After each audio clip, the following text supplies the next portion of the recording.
quarterback school. I almost said Patreon community live.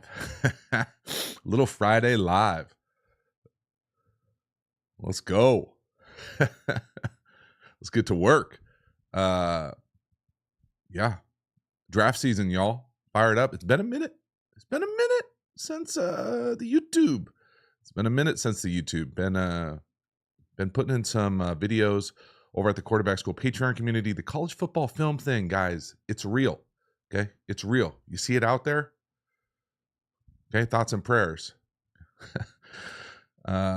Jokes aside, lots of videos over at the quarterback school Patreon community cranking out. I think I've done 3-ish of everybody except what I would consider the top tier. Maybe Michael Penix Jr. would be the next one. I've done the Bo Nix ones. I just haven't shared them yet. So they will be early next week. Yeah, I mean, I'll be honest. I'm certainly interested to see more. You know, I don't think I have necessarily any universal, like harsh takes that are different than anybody else. I probably think Caleb Williams remains head and shoulders above, you know, the rest of the group. I've been, I would say, impressed. I knew Jaden had a great year at LSU. I want to see, I got to see more of the film. I didn't watch necessarily probably the most challenging opponents, I feel like, for LSU. So I want to go back and see that. You know, we've seen some of Drake May over the last few years, so I have a decent idea of the skill set that he brings to the table. I think the overall impressions of JJ McCarthy for me, I'm going to have to go back. What did we watch the last 3 games he did? I'm going to have to go back and watch the Ohio State game because I know there were at least a big time throw in that. He showed some anticipation for me in the Big Ten championship game against Iowa. I'll be honest though, and you must be here, I get pissed watching that Michigan tape, man. I just get frustrated for him. And so I know I talk about it a lot in those videos for the Patreon community, but like it would be hard to play quarterback in that system. And I know winning, cures a lot of that thing. And the whole point of this thing is to win. But man, they don't ask him to do much. And so it's hard to feel like what you're seeing on the tape is going to be transferable to what wins on Sundays. And so, I'm always cognizant of not pulling a Herbert and kind of putting too much of what they're doing on offense on the quarterback and not on the system, the place. So I don't want to make the same mistake in that regard. So we'll see. All right, let's check into the chat. I appreciate you guys coming into this thing and make sure this thing doesn't go sideways on me. It's been a minute since I've done the live, so I'll do my best to get through as many comments as I can, questions. Just here to talk ball. I got to do a better job of putting some stuff out on YouTube, so I'll probably do some X and O's videos here in the next week or two, but this is just that time of year where it's draft, right? Like it's combine, it's draft. I'm interested in watching the college football stuff, just can't share it on YouTube, so it is what it is. My guy Nate in the house was good. Shane, good to see some familiar faces in here. CB, what up? CB, what's going on outside of football for you? It's spring training, man. I'm excited for some baseball. It's right around the corner. We got Little League going on out here, West Coast. We started in February. So lots of youth, Little League baseball, batting cages up.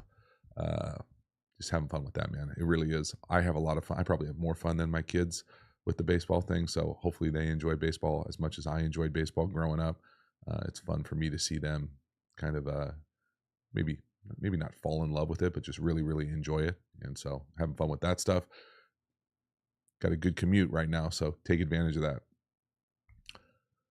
Shane, the Notre Dame tape for Caleb will be an interesting watch. Interesting as code, around here, around me. So I'm guessing I know what that means. Oh, that was a good call. I saw Audie in here. I know you probably get a million requests, but is there any chance of some Spencer Rattler film? He's such an interesting prospect, in my opinion. So, Audie, yes. And you guys, this group needs to hold me accountable to this. The guys in my mind, so I keep a list over here. Yeah. Are they on there? Yeah. On my mind, once I get through, I'm hoping to get through the 3 games of Michael Penix by the end of next week. So, Bo Nix, Michael Penix, Jr., and then the end of next week is kind of open in my mind as far as what I want to do next. I'm pretty sure Joe Milton is going to, he's draft eligible. I see people keep telling me he's going to be a late round flyer. So I want to see some Joe Milton and I want to see some Spencer Rattler. Beyond that, I want to go back and revisit the top 6 guys. There might be a few one-off guys that I'll watch, but there isn't a group, because Quinn Ewers is coming back to school. Sanders is coming back to school. I think Riley Leonard transferred, didn't he? And then Tyler Van Dyke, maybe. I'm trying to think if there are other guys. Let me know who we want to see. Devontae, what's up? Welcome, first time live. Thoughts on Caleb's comments today, bro? It's 9 o'clock in the morning here. I just got done dropping the kids off at school. I'm going for a little walk, pick up a cigar, and haven't looked at anybody's comments today. Kai D, can you explain what you like so much about Penix?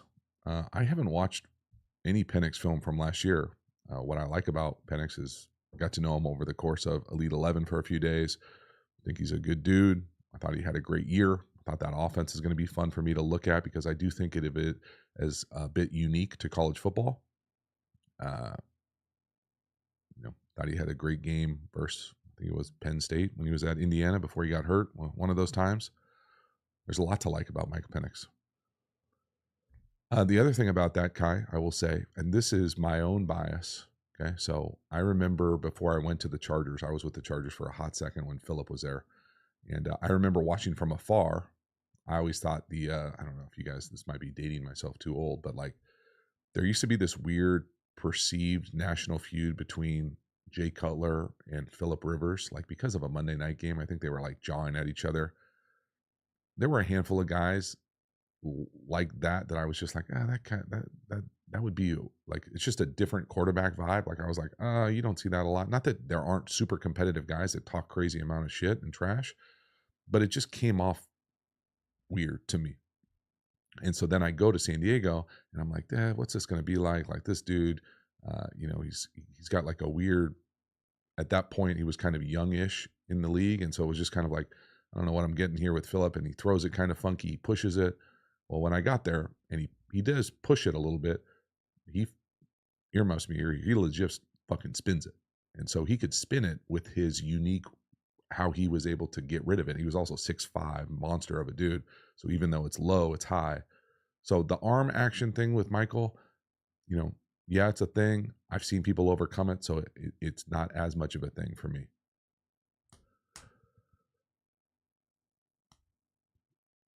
Ayo.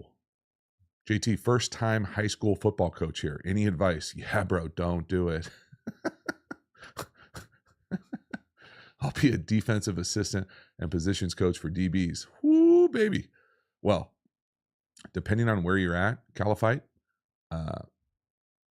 in the summer or in this time of year, you're probably going to feel terrible because everybody's out there 7-on-7 spinning it all over the place. And you're going to be like, oh my God, we got no chance. And then you're going to come into the fall and realize that nobody throws it that much. And, you're going to have to teach your corners to tackle. That was my experience. And we're in San Diego, where you would think the weather's great to throw it all the time. So maybe they spin it all over your area and your DBs are going to have their hair on fire the entire season. We'll see. I would just go in there with an open mind, try to make sure you capture the vision of the head coach, what the expectations of the coordinator, and then make sure you create a great experience for your players. Just like that. It's easy. And make sure you win.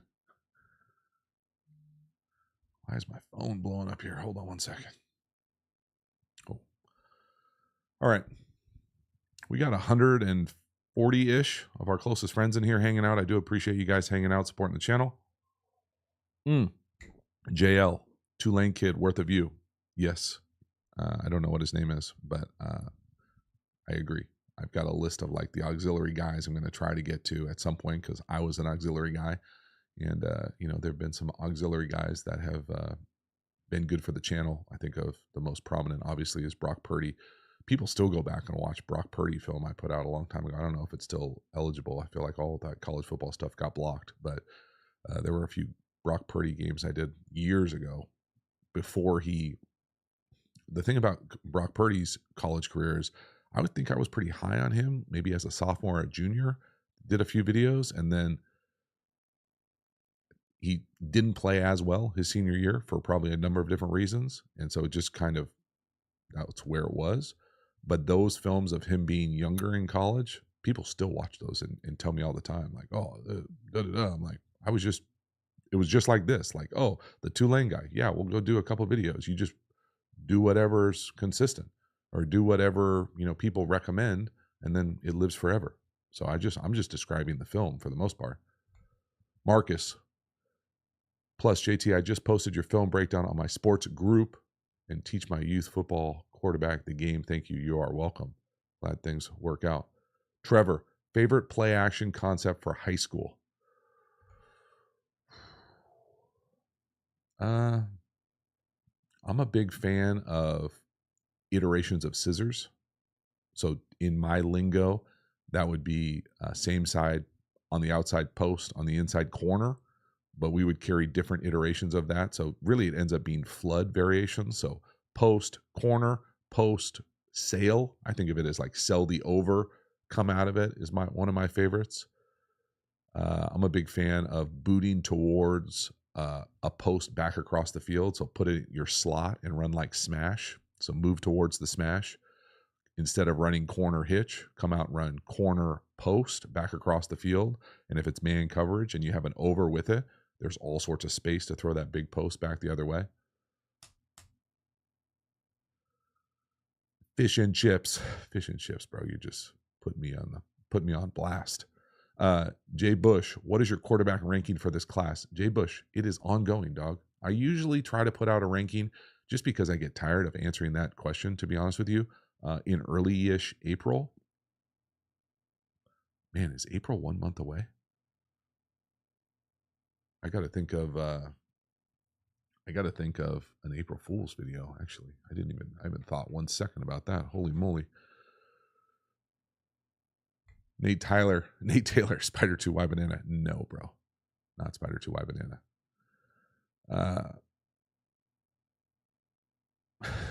Fish and chips is going all fire this morning. Okay. You're welcome, Trevor. Griffin, Harbolt, my guy. Good to see some familiar names in here. When you coached, did you utilize slide or dual protection more often? So this is a good question, Griffin. I think I coached high school for 3 years as a head coach, play caller. The first year, we were much more 10 personnel centric. That wasn't necessarily because I wanted to be 10 personnel. That was because we really didn't have tight ends. And so in that world, we were much more dual-ish, 6-person, kind of half slide protection. The last 2 years, I realized that wasn't necessarily playing to our strengths. So we became much more multiple in our personnel with a lot more tight ends, fullbacks, multiple tight ends, lots of shifts, movements. And in that world, we became much more in the drop back game, full slide. So full slide, 7-person, full slide, 6-person, full slide, 8-person, play action. And I just felt like that was way easier for our guys to just say, hey, this is your gap, and work together to make sure nobody touches the quarterback. It wasn't that simple, but that was basically it. Good question, though. What else we got? Ooh, Shane. Anyone besides neighbors jump off the film as a non-QB watching the quarterback prospects? Who have we done so far? Caleb, May. Yeah, I mean, all those dudes at LSU. I think in those videos, I was like, I don't know who the hell the good guy is because they all look good. But yeah, neighbors for sure. Multiple guys at LSU. Michigan, man, I was getting frustrated with Michigan. The tight end, I just didn't like how they were using their tight ends, spreading them out. It was just, I was getting frustrated. The running back at Michigan, obviously, captain. The left guard at Michigan. I'm excited to watch the dude at Washington. Again, I haven't watched Washington yet, but I certainly know they got 3 dudes, I think. All right, what else we got? My guy Steven trying to get on my good side. I'm talking about Steven, making me feel good. Been watching a lot of Sam Sulak. So yeah, he's awesome, man. I love that guy.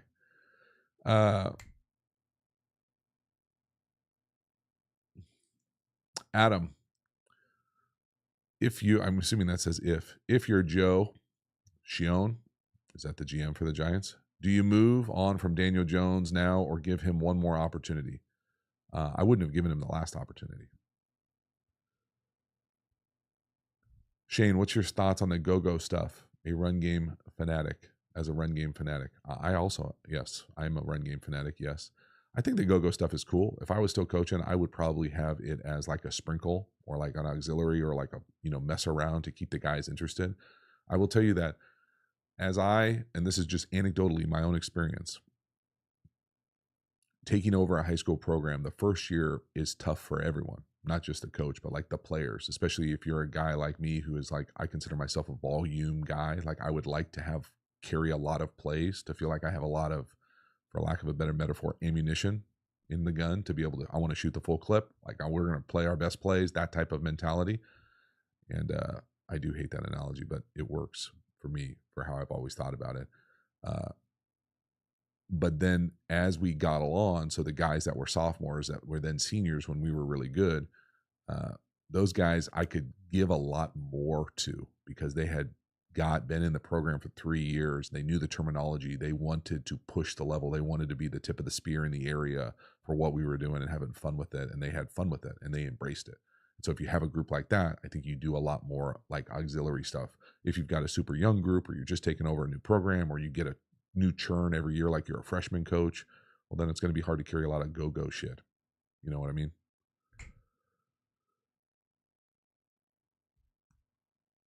Monarchs.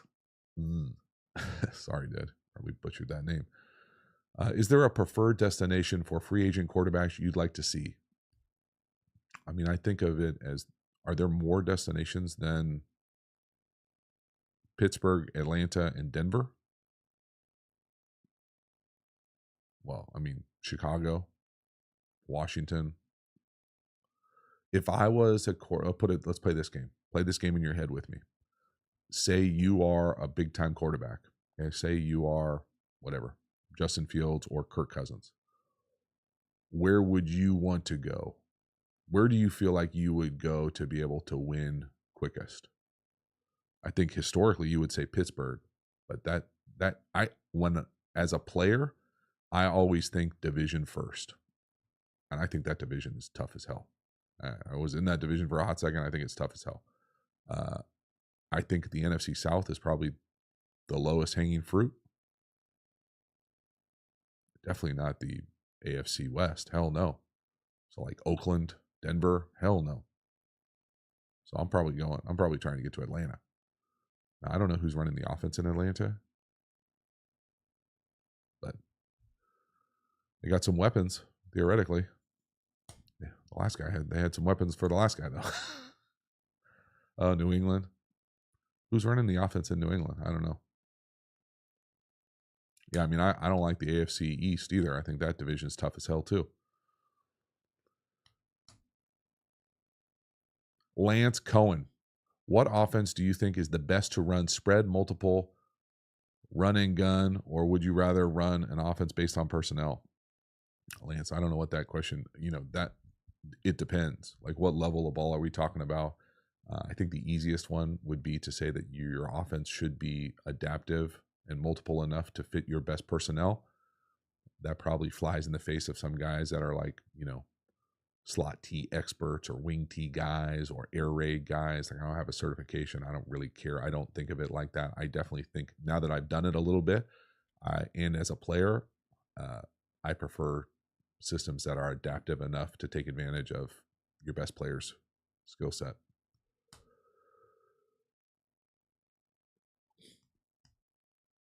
Griffin, another good question. What X's and O's videos are you thinking are doing? What do I have written down?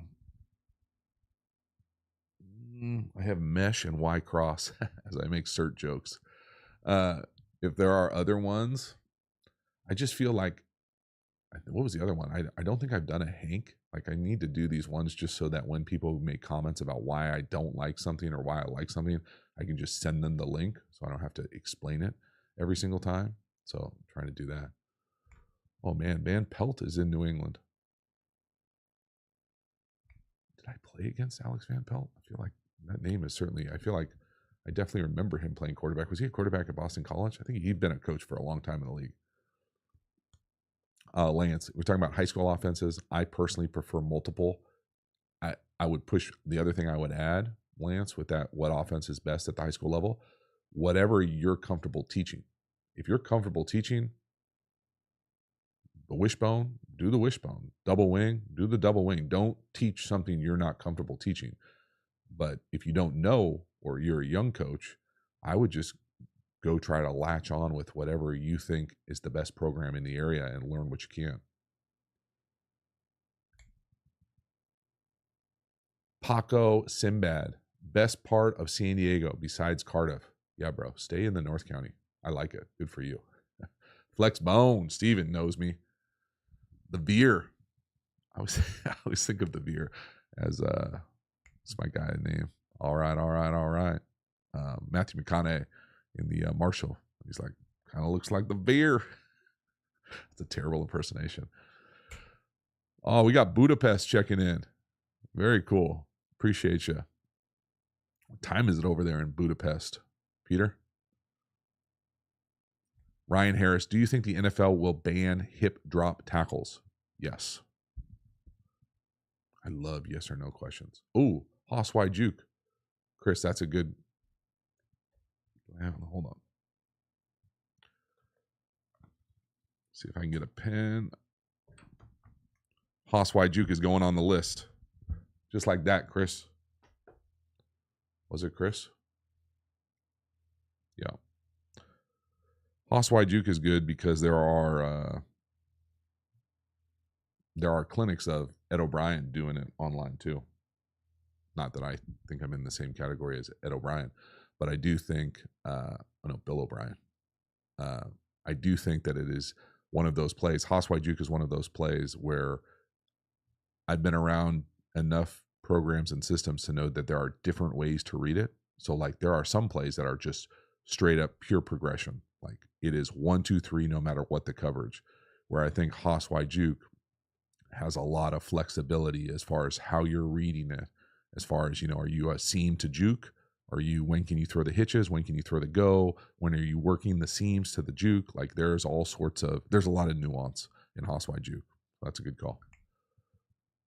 Plus some of these plays, I actually don't have the pictures from when I was playing. So I have to go like to more recent playbooks, which isn't a problem, but I feel like I can speak with more authority when they were installed to me at the league, and I know exactly where the bones are buried on a lot of the concepts.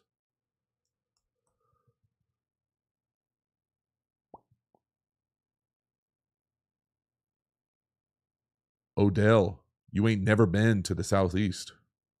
Really? I mean, what's the Southeast? New Orleans? Alabama? Florida? Mississippi? Carolina? The Carolinas? Oh, Peter, 7 o'clock. That's not bad. You're good. Happy Friday night.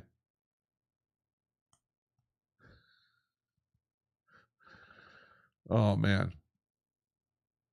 Matt Smith. Give us a funny Mike Martz or Marvin Lewis story. Where did I see Marvin pop up recently? Is he in Oakland? I knew he was in Arizona State for a hot second. Now I think he's back in Oakland. I had a buddy, I randomly, every once in a while, well, it's essentially turned into a bit now. If you follow me on Twitter or X, the whole like nepotism thing. But I had a buddy just got the job, got hired at Oakland as the quarterback coach, Rich Scangarella. He's bounced around the league for a long time. He actually I want to say his first college coaching job was coaching quarterbacks or helping at Davis when I was at Davis, a Division II school in Northern California. and he's since bounced around the league. He's been a Shanahan guy. He's been on his own. I think he was the coordinator at Denver for a hot second, was out of the league last year. Now he's back in at Oakland. And so I jumped on someone sent me the link, say, oh, Rich got hired. And so I checked out the staff because I'm always interested to see, like, if you're the quarterback coach, most of your life is going to be dependent on who's playing quarterback, obviously, captain. But then also, who's your coordinator? Who's your head coach? And I looked at the Oakland staff and I was like, I thought about just screen capturing the whole staff because there was so much nepotism going on in there. I just couldn't stop laughing. Oh, Southeast San Diego. Got you. Odell, easy, bro, easy. I mean, Southeast San Diego, I don't even, what would classify as Southeast San Diego? South Bay? I love me some Southwestern.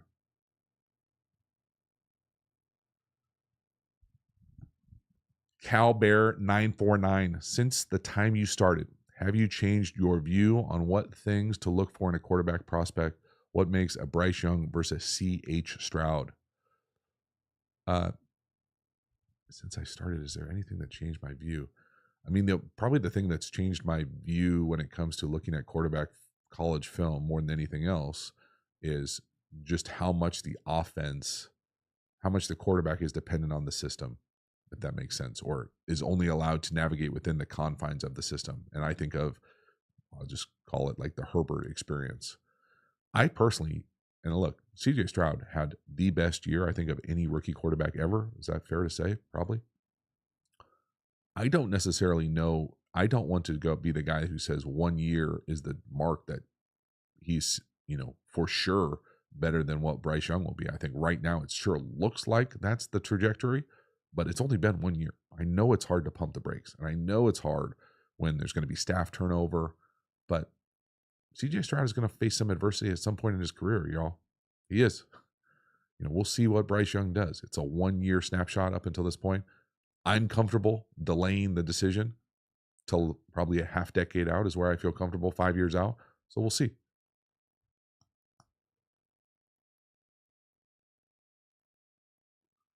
Yeah. I mean, you got a fair, all my Southeast San Diego guys got a fair, fair argument with me. Lincoln does have some great football. I've definitely been to enough Lincoln football games and Lincoln 7-on-7 to know that they've kicked our ass multiple times. Yeah, much more of a coastal guy. I'm not going to lie. Nate, what's good? Generic commentator. How many quarterbacks taken in the first round this year? Again, dude, you guys, I don't think in that regard. I just don't. It doesn't. I don't know what the draft order is. I don't grade guys like a personnel person, like, oh, this is a 8.4, 7.2. I just don't. I really rank them at the end of the day after watching the film and acknowledging the fact that my process is super incomplete. Don't talk to them. Don't ask them football questions beyond for like the few guys I know from Elite 11. Like, it's just the film, who I would want in what order. That's it. That's the process over here. Peter, Budapest. Do they yell in Budapest? Are you a yeller, Peter? Zion, what is the Dynasty series? Is that the Patriots thing? If that's the Patriots thing, no, I have not. But someone told me about it, and I need to get it because I do have. I do have Apple TV. Odell. I'm so used to saying La Jolla as a joke. La Jolla, Point Loma. I used to live in OB Point Loma for about 10 years. Now we're in Coronado. So more coastal guy. Stephen Vick. Oh, Stephen Vick. Right into a sweet spot for me this time of year. What are your thoughts on 7-on-7 for youth quarterbacks? I've gone kind of both sides of the pendulum here as far as 7-on-7. I think that there absolutely is value in 7-on-7, especially for quarterbacks, but really for all perimeter players. I think the route running, the technique you can use defensively, the reps for the quarterback, the reps of playing football, the reps of throwing of the rhythm and timing of a lot of things, outstanding.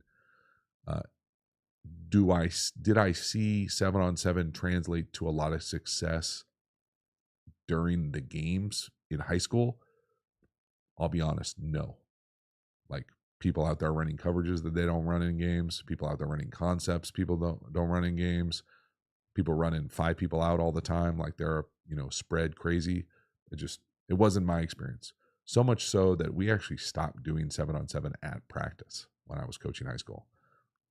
So it wasn't beneficial to the offense or the defense because nobody threw the ball that much. But yes, my younger son, if he aspires to play quarterback, I would definitely tell him, let's think about some 7-on-7. Tom coming in hot. Super chat. Appreciate you. Rank your top 5 QBs in this year's class, please. Sorry if I missed this earlier. You didn't miss it earlier because I don't usually do it. And Tom, I appreciate the super chat, but I usually try to put out the ranking video in sometime early April. I just don't like to do, first of all, I dislike rankings. Second of all, I don't like to do it because someone will clip it and be like, this is the rankings, when the rankings aren't near done because I haven't watched everyone yet. So even after I've watched everyone, I still feel like 3 games up until this point is just not a big enough sample size. Like, if I was coming out of school and someone only watched 3 games of me, I would be like, dude, do a better fucking job. Like, go watch some more film. So I want to watch some more film. I think it would be hard. I've seen everybody except Michael Penix, the all 22 of the guys I would consider the top 1 to 2 tier guys, for anybody to overtake Caleb Williams, in my opinion. I don't think the number 2 guy is necessarily solidified in my mind anywhere. And then from there on, who knows? So, sorry.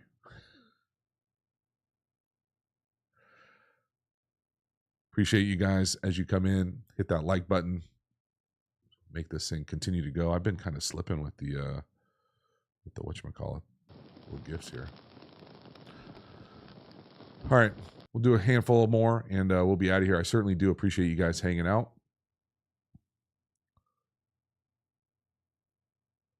Nate, do you think Caleb's skill sets fits well with Shane Waldron's offense for the Bears?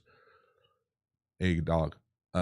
Everybody, again, it's not that I'm not answering the question. It's, for me, I don't think of it like that. Like, I'm not a fan enough of any team to know the fit of guys. So the answer is I don't know. I would say, in my opinion, Caleb Williams fits any offense. We'll see. Time will tell. Chicago has certainly proven to be a very difficult place to play quarterback. So we'll see if they can overcome it. Grant Millard, would Justin Fields work in Atlanta? I think Justin Fields would work anywhere. Obviously, I'm wrong because it's not working in Chicago or hasn't worked in Chicago. So I would take my opinion with Justin Fields with a grain of salt. I still am a big believer in Justin Fields. I'm not going to lie and say I wouldn't love him to take a big leap forward in a lot of areas of his game that I feel like going into year 4. It's going into year 4, right? Going into year 4, we should be further along in our improvement trajectory than he is with some things that he does. Now, some things that he does, you just need to stay the same. You got to stay healthy. You got to be the dynamic athlete, the runner that you are. But we got to be more on time. We got to be smoother. We got to be quicker. We got to be able to get through stuff more consistently. We got to play with some more anticipation. Like, fuck, man. Everybody in this chat should feel like time is running out for Justin. So do I still think he can do it? Absolutely.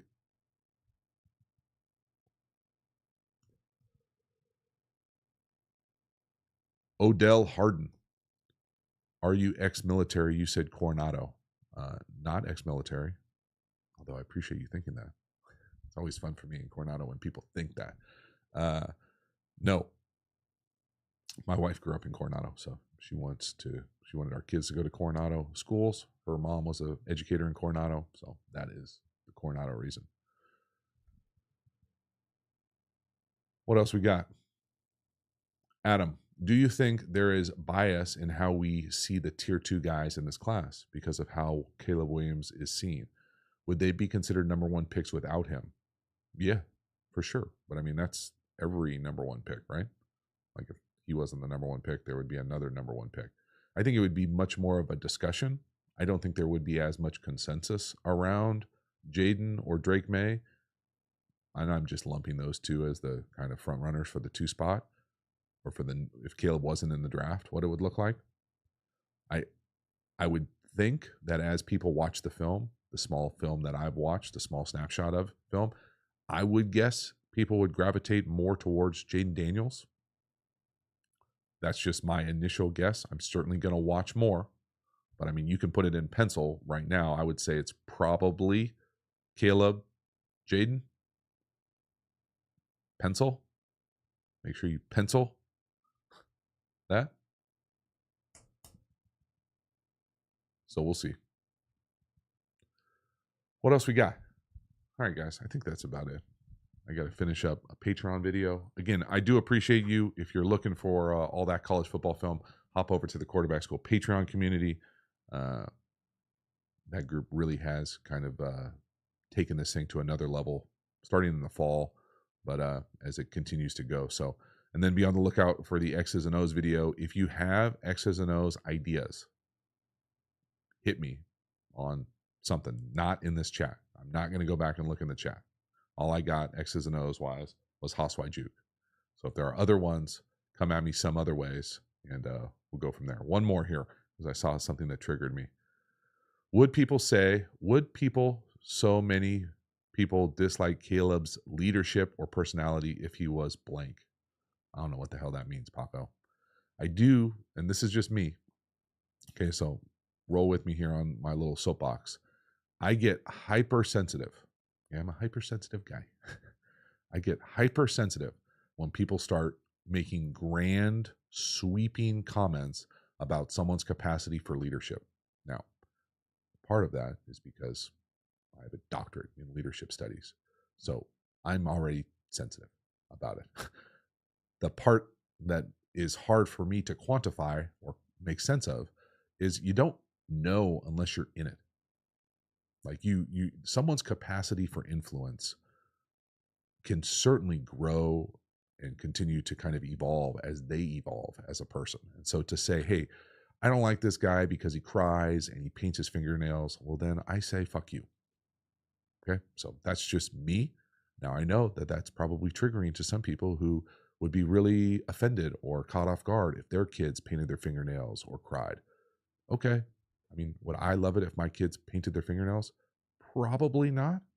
But like, okay, do you? I mean, if you were one of the best in the world at what you do at that level, okay. I mean, they're probably beyond the scope of my influence on their nail hygiene. But just overall, that's my initial take on the leadership thing. I don't know how you get a good sense of that, because I know that I felt like the way that it was looked upon when I was coming out through the combine was not representative of what I felt the true scope of it was. So being jaded from my own experience has made me probably more sensitive to that stuff than others. But I just get pissed off when I hear people, especially talking heads on TV, be like, oh, he's an issue in the locker room, or he's a da-da-da-da. Bro, we'll see. Pump your brakes unless you're actually talking to the person or someone on record saying, hey, this guy is a dick. This guy I wouldn't want on my team. This guy is a bad teammate. Well, then, yeah, for sure, red flags. Nobody goes to this guy's birthday party, shit like that. Okay. But everything else, I'm not trying to hear that shit. All right. Happy Friday. You guys are awesome. I'll see you on the other side.